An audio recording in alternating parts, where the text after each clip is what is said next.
Great, thanks, Jennifer.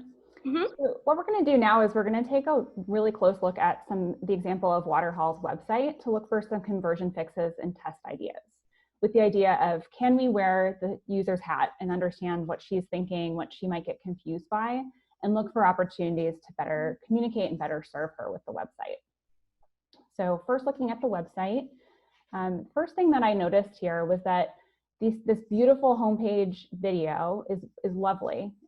It's kind of bringing to life a lot of the different brand purpose, but it very specifically is making it difficult to see this navigation at the top. So it's a white font, and with the images moving in the background, sometimes you can't read it at all. So why do we care about this? Sometimes visitors come to a website and they like to use the navigation as a way to orient themselves to what is the site about, how can I move around. For visitors who've been here before, they may come here with a specific purpose in mind and want to use the navigation to get there. So having this low contrast between the white font and the light colors in the backgrounds can make it hard to do those things.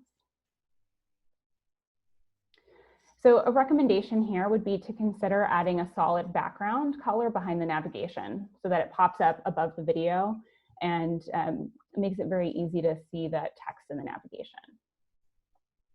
And another approach that we've seen customers use is that they'll build their imagery or build their video content so that there's a certain area of that imagery or video that will always have a certain contrast ratio. So in this case, you potentially could have a video where it always has a very dark background at the top or always has a very light background at the top, so you can use a darker font in the navigation.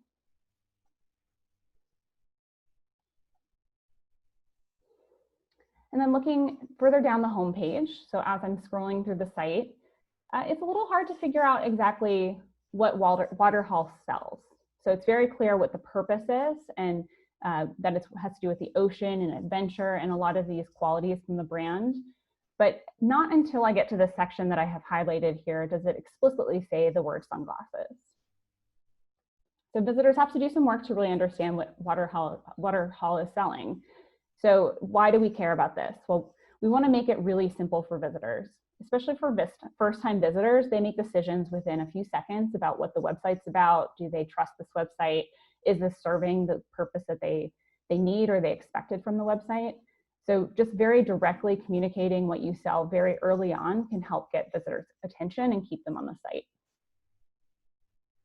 So a few recommendations on this is that we could consider including more direct language higher up on the web page. So a test idea would be replacing that secondary text that's currently below Waterhaul on the homepage and using exceptionally sustainable recycled eyewear right below that. Above the fold, directly on landing, the visitor doesn't have to scroll and can clearly understand that it's recycled eyewear. Another tip that I would recommend is running a user test using 5secondtest.com. This is a great tool. Anybody can just jump in, get started. It's very low cost.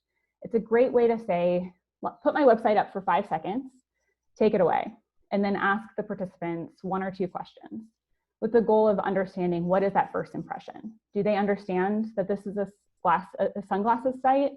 Do they understand that this is an e-commerce site? Just some very basic things. You can also ask about some of the brand things that Jen talked about.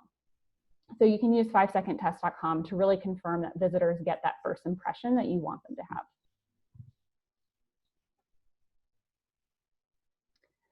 And then moving over to the product detail page. There's a lot of content to get through on this page before seeing an action, meaning the button or the add to cart button, as well as getting to the price information. Well, why is this important? We want to transition visitors from this browsing mindset, which is what happens when they first come to the site, into a purchasing mindset. So now they've decided what they want to order, and we want to make it really easy for them to make that commitment to your brand. So what we want to do is put that really essential information and those actions in front of them very quickly with very little work for them to do. So a few things to consider here would be moving that add to cart button up higher on the page. And a test could be moving the color selector and add to cart button just below the product name and the reviews at the top there. They'll see the action right on the page load. So if they've been browsing around for a while, they can just immediately add to cart. And for visitors who aren't quite ready to make the decision, it's very easy for them to flick back up to the top of the page and find that action once they've read what they need to hear. And then the other recommendation would be consider switching the design of the prescription button. So as you see it go past here, there's a black button that says prescription orders. And then there's a green button below that says add to cart. Visually, these two things are competing with each other on this page. And we want to make sure that visitors understand that if you want this product, take this add to cart action. If you want them to take the prescription button, or you want them to get more information about prescription orders, just simply providing a link will help them get there.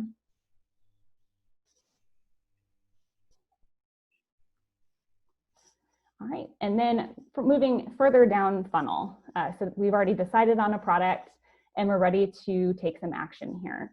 So looking at our cart page, there's a couple of things that come to mind.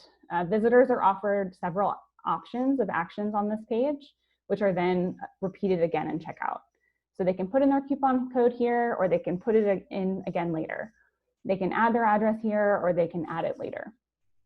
And this just creates a little bit of friction in the process.